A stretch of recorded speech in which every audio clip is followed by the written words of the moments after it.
Allahu akbar, Allahu akbar. Şu adamды білеміз ғой біз, алапес адам, бұрынғы өткен замандарда болған.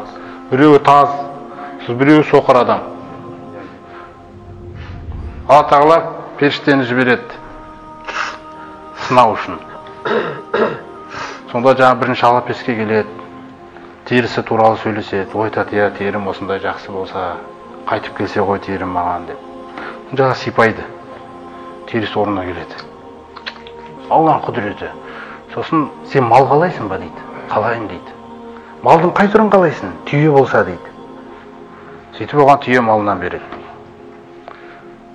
Сөйтіп жағдай жақсарды, тіршілік жасалып жатыр, байып жатыр, қызметшілерге дейін пайда болады.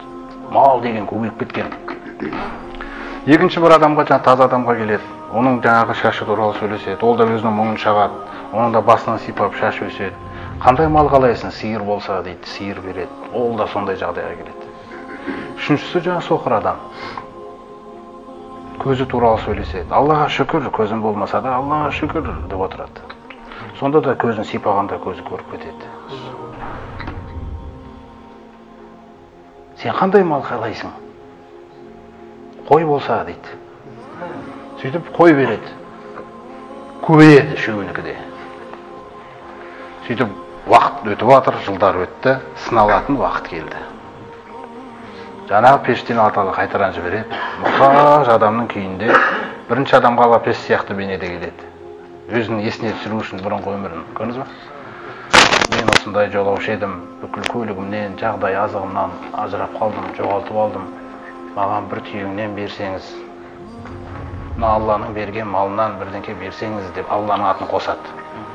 Сонда бұл Алланың берген емес, өз еңбегіммен жеткем, ата бабамның мұрасы деген сөз айтады. Аллаху акбар.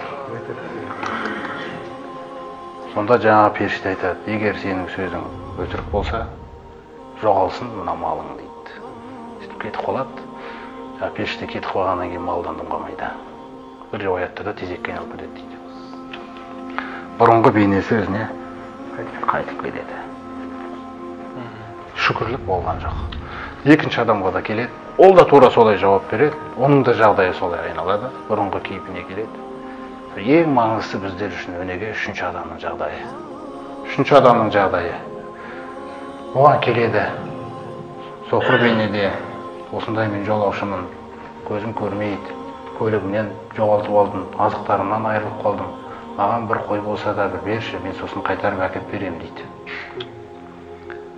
Қалағаныңды ал мына малдың ішінен. Қандай жүрек, адаспаған жүрек. Қалағаныңды ал мына малдың ішінен. Алланың бергені ғой. Қараңыздар қандай мәселе. Шүкір өтем Аллаға. Қалағаныңды ал деген сөз өзіңіз ойлаңыз, ол не деген сөз ол?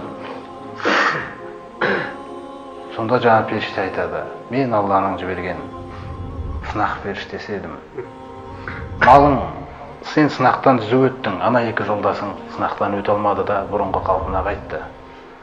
Маған сенің қойыңда керек жоқ. Малың көбейе берсін, берекең көбейе берсін дейді. Міне көрдіңіз ғой.